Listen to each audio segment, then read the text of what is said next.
Bismillahirrahmanirrahim. Assalamualaikum warahmatullahi wabarakatuh. Alhamdulillahi wa kafa.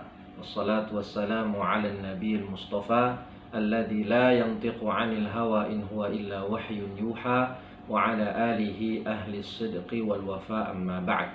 Fa as'alullaha ta'ala an yamunna lana bi'ilmin nafi'i wal 'amalis salih wa an yufaqihana fid din wa an yaftaha lana futuhal 'arifin wa an yarzuqna al-ikhlasa fil aqwali wal a'mal. Allahumma amin.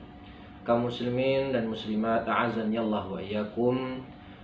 Pada pembahasan sebelumnya surat Al-Baqarah ayat 1 sampai ayat 5 disebutkan di situ bahwasannya Allah menjelaskan bagaimana sifat atau ciri-ciri orang yang bertakwa. Nah, di pembahasan kita kali ini Allah menjelaskan di Al-Baqarah ayat 6 sampai ayat 7 yaitu bagaimana karakter atau sifat orang-orang kafir. Allah Ta'ala berfirman, A'udzu billahi minasyaitonir rajim. Bismillahirrahmanirrahim. Innal ladzina kafaru sawa'un 'alaihim a'andzartahum am lam tunzirhum la yu'minun. Khatamallahu 'ala qulubihim wa 'ala sam'ihim wa 'ala absarihim ghishawatun wa lahum 'adzabun 'adzim. Shadaqallahul 'adzim. Nah, di sini Syekh As-Sa'di rahimahullahu taala menyebutkan bahwasannya apa itu hakikat kekufuran. Ya. Kata Syekh As-Sa'di, haqiqatul kufri al-juhudu lima jaa bihi ar-rasul au jahada ba'dahu. Jadi kufur di sini adalah mengingkari apa yang dibawa oleh Nabi Shallallahu Alaihi Wasallam. Ya, baik mengingkari sebagian atau mengingkari seluruhnya. Dan Ibnu Katsir menyebutkan bahwasannya kufur adalah ghatul haq wasataruh, ya, menutup dan menolak kebenaran. Ya, menutup atau menolak kebenaran. Jadi di sini dijelaskan bahwasannya di antara orang-orang kafir seperti di periode Nabi, seperti di Makkah ada Abu Jahal atau Abu Lahab dan Walid bin Mughirah.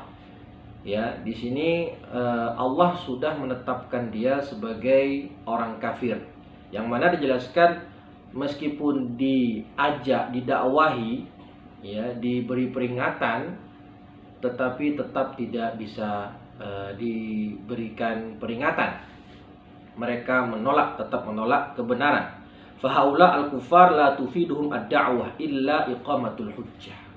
Mereka hanya dakwah buat mereka itu hanya sebagai iqamatul hujjah, agar mereka tidak bisa lagi beralasan kalau dakwah belum sampai kepada mereka.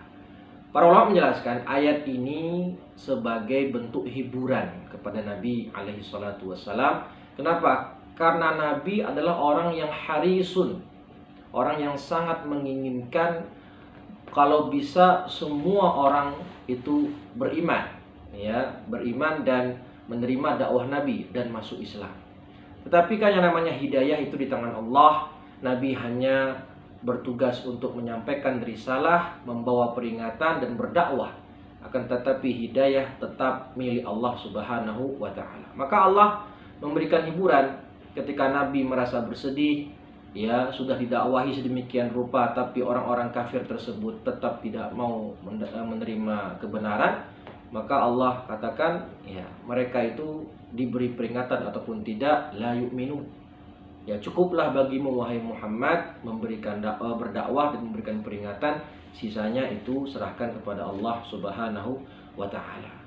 Dan di ayat berikutnya Allah mengatakan khatamallahu ala qulubihim wa ala sam'ihim wa ala absarihim ghishawah. Di sini Allah mengunci mati hati mereka dan pendengaran mereka, begitu juga penglihatan. Padahal tiga ini adalah turukul ilmi wal khair, cara atau indera yang dibutuhkan untuk memahami kebenaran dan menerima kebenaran. Bagaimana ceritanya ketika sudah Allah kunci mati hati, pendengaran dan penglihatan? Maka ketika Allah kunci hati mereka, ay taba'a 'alaiha bi tabi'in la yadkhuluhal iman. Allah kunci mati hatinya sehingga tidak bisa masuk cahaya keimanan.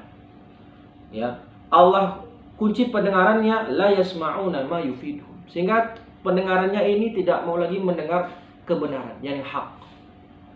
Ya, dan Allah butakan, Allah tutup pandangan mereka, ghisya'un wa ghita wa akinnatun tamna'uha 'anil nadhari alladhi yanfa'u. Mata mereka atau pendengaran mereka tidak mau lagi melihat tanda-tanda kebesaran Allah Subhanahu wa taala, sehingga dengan dikuncinya tiga hal ini, maka mereka betul-betul tertutup dari hidayah. Kenapa mereka begitu? Kenapa Allah tutup hati mereka, dan Allah tutup pendengaran mereka, dan Allah tutup pendengaran mereka, penglihatan mereka?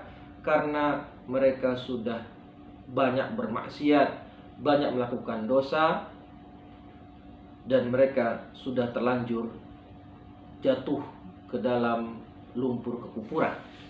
Ya, jadi bisa kita ambil faedah di sini, ya, bahwasannya seseorang baik meskipun itu seorang muslim, ketika terlalu banyak bermaksiat, bahkan terjatuh, bahkan bangga dengan maksiatnya, lama-lama dikhawatirkan hatinya akan menghitam dan Allah kunci hatinya tersebut, sehingga dia tidak lagi mempan untuk dinasehati dan didakwahi. Dan ini adalah termasuk adzabun au iqabun ajil. Dikunci matinya hati seseorang, hati, pendengaran dan penglihatan di dunia, ini adalah azab yang Allah segerakan di dunia. Dan nanti azab yang akan diakhirkan, wa iqabun ajil, belakangan walahum adzabun azim, yaitu azab yang sangat pedih di akhirat kelak, di neraka. Maka semoga Allah menjaga hati kita berlindung kepada Allah dari hati yang dikunci mati karena perbuatan maksiat kita. Ya, manusia muslim itu pasti pernah bermaksiat, tapi orang muslim ketika bermaksiat dia segera bertaubat, minta ampun kepada Allah dan berusaha untuk tidak lagi mengulanginya. Maka kalau seperti itu, insya Allah Allah akan menjaga hati kita untuk tidak dikunci dan masih diberikan kesempatan untuk mendapatkan hidayah.